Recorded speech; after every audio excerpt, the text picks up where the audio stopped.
Bene data bakundwa b'umwami Yesu Kristo, mwese abakurikira izi nyigisho tubahaye ikaze mu biganiro bya Saveur Divine.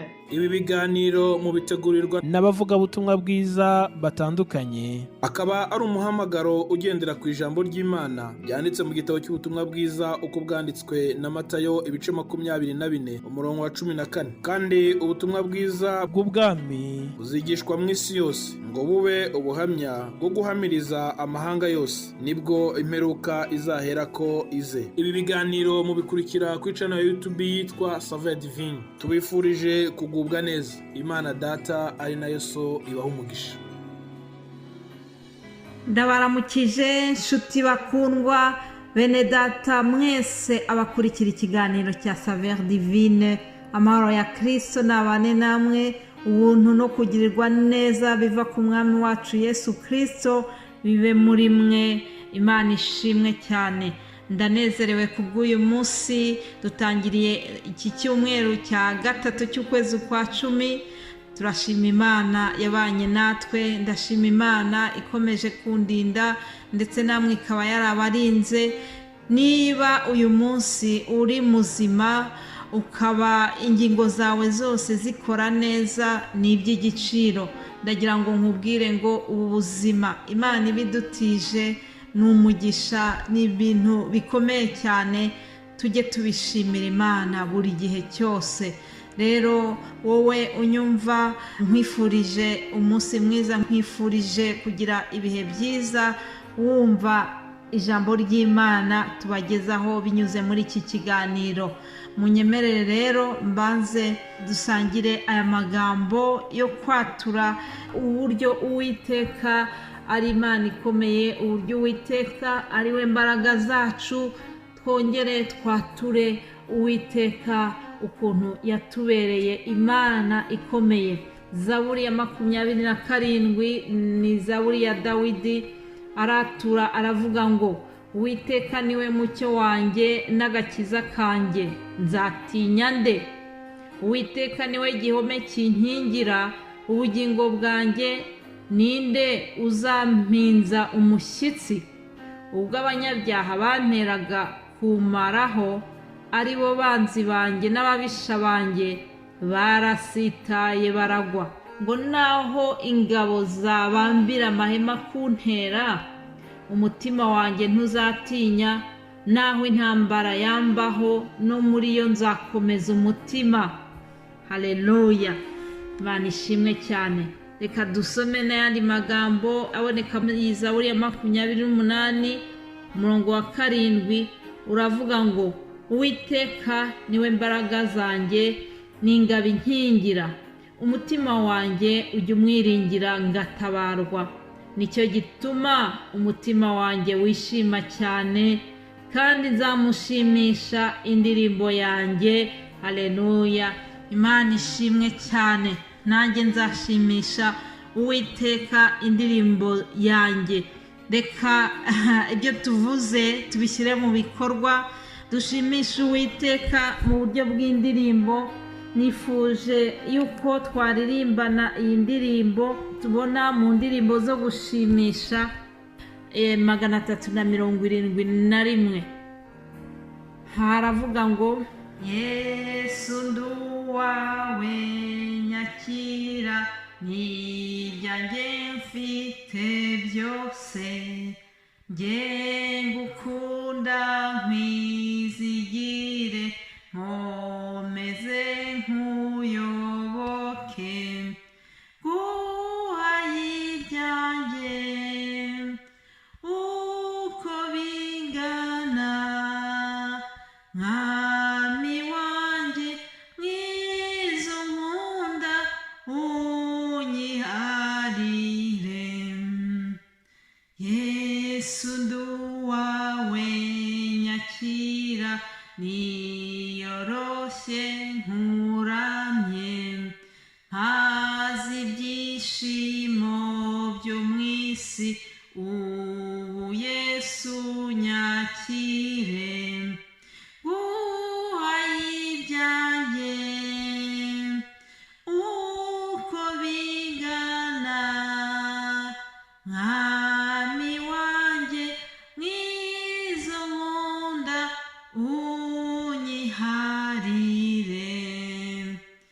byose maze kubiguha, numva umpaye umwete ubu, singiza ubwo buntu bwawe, nkuramye bihimbaje, guhaye ibyanjye uko bingana, mwami wanjye mwiza unkunda, unyiharire. Haleluya. Uyu muririmbyi yakunze Yesu cyane, arangije aravuga ati Yesu nguhaye ibyanjye byose uko bingana. Bati ibyanjye byose, ibyo mfite byose ndabiguhaye, ubifate ubyiharire. Aramubwira ati mpaza ibyishimo byo mu isi, ubu Yesu unyakire. Nuko rero iyi ndirimbo hari aho ihuriye n'ijambo tuzasangira muri iki cyumweru, ijambo rivuga ngo munyure mu irembo rifunganye, kuko irembo ari rigari n'inzira ijyana abantu kurimbuka ari nini, kandi abayinyuramo ni benshi, ariko irembo rifunganye ni inzira ijya mu bugingo, iraruhije kandi abayinyuramo ni bake. Iri jambo ndihinnye navuga ngo tuzaganira ku nsanganyamatsiko ivuga ngo munyure mu irembo rifunganye. Iri rembo rivugwa hano ni Yesu Kristo. Mbese ni ukubera iki Yesu ari we rembo rifunganye? Mbese ni ukubera iki ari irembo rifunganye ariko abarinyuramo akaba ari bakeya? Yesu yaravuze ati ninjye nzira n'ukuri n'ubugingo, ntawe ujya kwa data ntamujyanye. N'ahangaha tubonye ngo ni inzira ijya mu bugingo kandi ngo iraruhije. Mbese ni ukubera iki iyi nzira ari we Yesu? Ni ukubera iki iruhije? Ibyo ni ibibazo tuzibaza muri iki cyumweru kandi tukanabisubiza. Ariko ndagira ngo nkubwire ngo ufate yuko Yesu ari irembo rifunganye. Iyi ndirimbo tumaze kuririmba isa n'ibikomozaho, isa n'ibicaho amarenga, kugira ngo unyure mu iyi nzira ifunganye, mu iri rembo rifunganye, bisaba yuko Yesu umubwira uti ndi uwawe, ndakwihaye, nguhaye ibyanjye byose uko bingana, ndakwihaye ngewe n'ubugingo bwanjye n'umutima wanjye wose n'umubiri wanjye wose, byose bitegeke.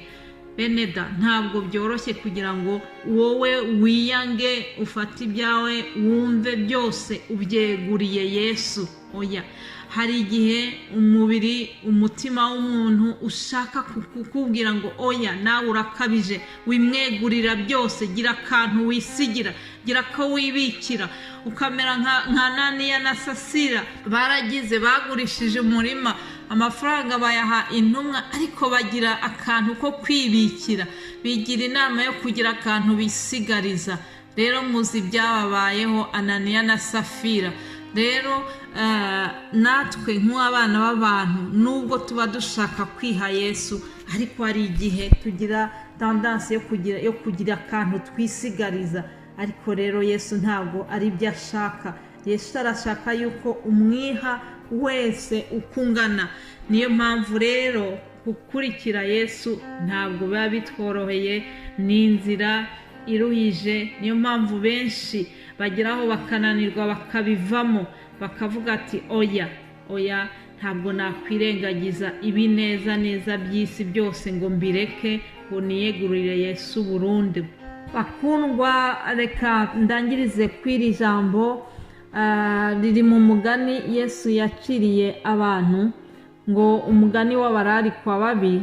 Ntabwo ndi buvuge wose, ariko uwo mugani uboneka muri Luka 14 uhereye ku murongo wa 15. Uwo mugani rero Yesu arawubacira, yarangiza akababwira ngo uburyo gukurikira Yesu biruhije. Arangiza ayo magambo ku murongo wa 33 w'icyo gice ababwira ngo nuko rero namwe umuntu wese muri mwe udasiga ibyo afite byose ntashobora kuba umwigisha wanjye. Bene data, Yesu ni irembo rifunganye, kuko nk'uko abyivugiye ngo umuntu udasiga ibyo afite byose ntashobora kuba umwigishwa we. Ngayo amagambo tuzaganiraho muri iki cyumweru. Nzi neza yuko umwuka wera azarushaho kudusobanurira. Ndabifuriza rero kuzagira ibihe byiza mwumva iri jambo ry'Imana bene data bazabagezaho, nanjye muri rurimi rw'igifaransa bazashobora gukurikirana verisiyo y'igifaransa. Ndizera yuko twese hamwe umwuka wera azatunezeza, kandi ari uwiga ari n'uwigishwa, twese tukunguka. Imana ibahe umugisha cyane, mugire umunsi mwiza. Amen.